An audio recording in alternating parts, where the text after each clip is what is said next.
What's up, guys? Welcome back to the Pulse Metrics channel. I know it's been a while since I've uploaded a video, but lately I just have not been feeling great. I was sick the past couple days, but now I'm back and very healthy and ready to give you guys another top 10 list for the 2024 MLB season. Today is second baseman. Now, before we get into anything, I just want to take a minute to talk about this guy right here. What a champion. Jason Kelce just announced his retirement yesterday. I watched the whole press conference. I was, as a fan, I was heartbroken, but as a person, I'm kind of glad because he put so much abuse on his body. It was time for him to retire. If I could, I would, if I could go back in time and help us win that Super Bowl, I would, so I could get him not a sad ending to his career, because two heartbreaking endings to a season in a row, losing the Super Bowl, losing to the first round against the Bucks in a very disappointing way. But honestly, what a guy! What a guy! On and off the field. That press conference was so emotional. It almost got me in tears, if I'm being completely honest. But what a champion this guy was. Yeah. On and off the field, this guy was the king, Really excited to see what he does moving forward. And, we love you, Kels. But anyway, let's get into the top 10 second baseman for the 2024 season, starting with Jeff McNeil from the New York Mets. Had a pretty good season before last year, but overall, Jeff McNeil's, I don't see what all the hype is about this guy. 270, 10 homers, 55 RBIs, 711 OPS, 333 on-base percentage, 10 stolen bases. Had 158 hits and a 378 slugging percentage. Those stats are average. He hasn't been healthy for the past couple of years for the Mets, so that really hurt him. But excited to see what he goes in to this 2024 season. I'm not really sure where they're going to have him in the rotation, not in the field. But, we'll have to see how it is. And then coming in at number 9, we have Gleyber Torres from the New York Yankees. The Yankees are going to be insane this year. I mean, they got all of these great players, and Gleyber Torres having the year, by far the best year that he's had in a long time now. Batting .273, 25 home runs, 68 RBIs, 800 OPS, 347 on-base percentage, 13 stolen bases, 163 hits, and a 453 slugging percentage. That's awfully high than what he's had in recent years. Yankees are going to have a good thing going with this guy. Then coming in at number 8, we have the guy who was the best theme song in the entire MLB. We got Bryson Stott from my boys, the Philadelphia Phillies. See, you got that pencil bat right there. Bryson Stott, by far one of the most underrated players in the entire league. I mean, some people say, ooh, he hits for contact. Oh, he's so bad, he can't field. Shut up. He fields. He hits. He does a lot of things right. Bryson Stott, and if you disagree with my opinion, I don't care. Bryson Stott is the man. 280, 15 home runs, 62 RBIs, 748 OPS, 329 on base percentage, 31 stolen bases, 164 hits, and a 419 slugging percentage. Yeah, you can talk all the trash you want about this guy. You can rank him outside the top 10, outside the top 30, all you want. But you're just denying that Bryson Stott is the man and the future of the second base position. Now, coming in at number 7, we have the guy who's not underrated. In fact, he's completely overrated. We have Ha-Seong Kim from the San Diego Padres. Why? Just, what is all the hype about this guy? Why?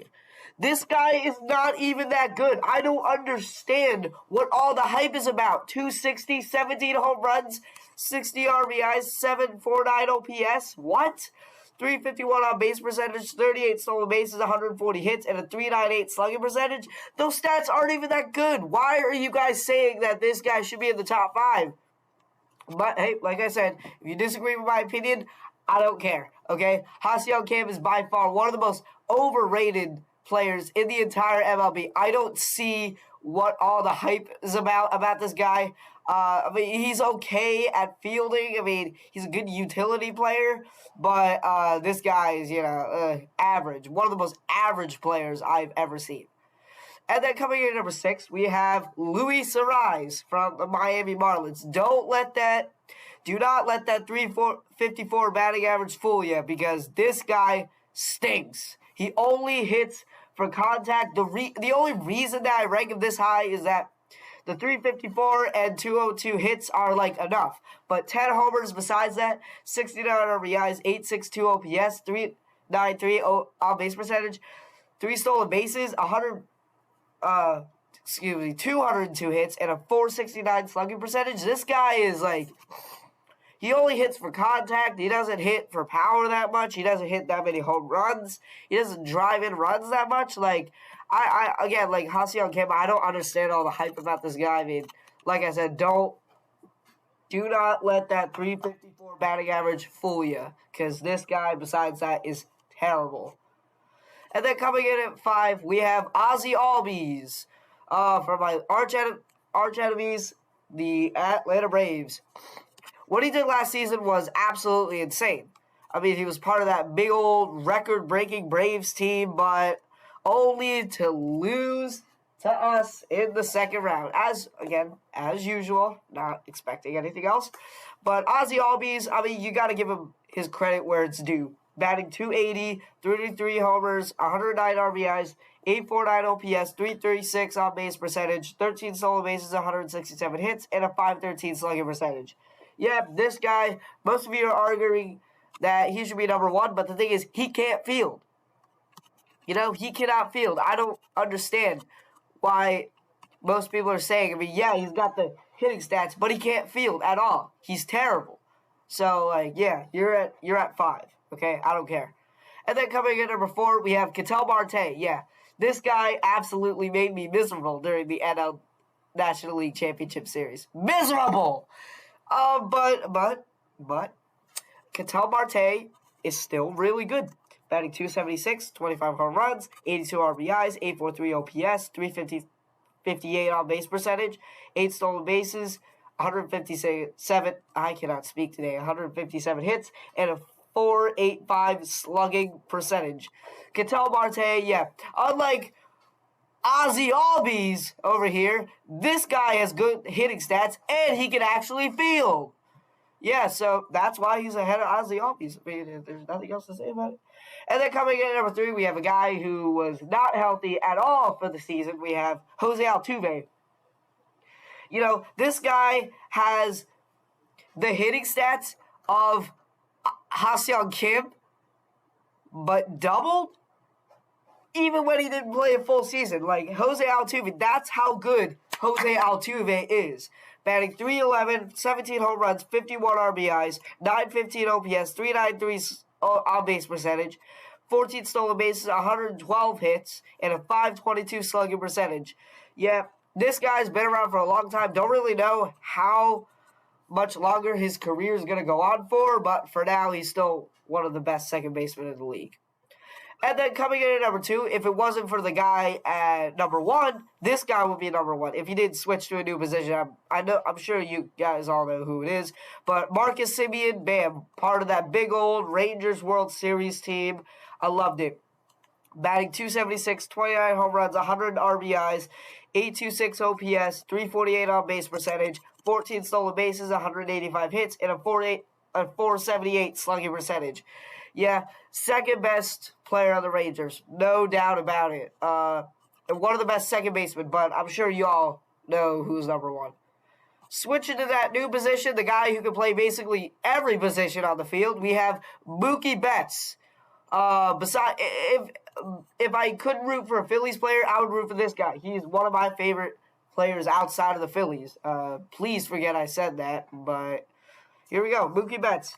Listen to these stats. 307, 39 homers, 107 RBIs, 987 OPS, 408 on base percentage, 14 stolen bases, 179 hits, and a .579 slugging percentage. Top 3 player in the league, no question about it. Mookie Betts is that guy. He's just that guy. I mean, there's nothing else to say about it. You put him at pitcher, he'll do great. Put him at third base, he'll do great. Put him at freaking left field, he will do great. You know? I mean, there's nothing else to say. All right, guys, that is going to wrap it up. Please make sure to leave a like on the video and subscribe. I'll see y'all next time. Peace out.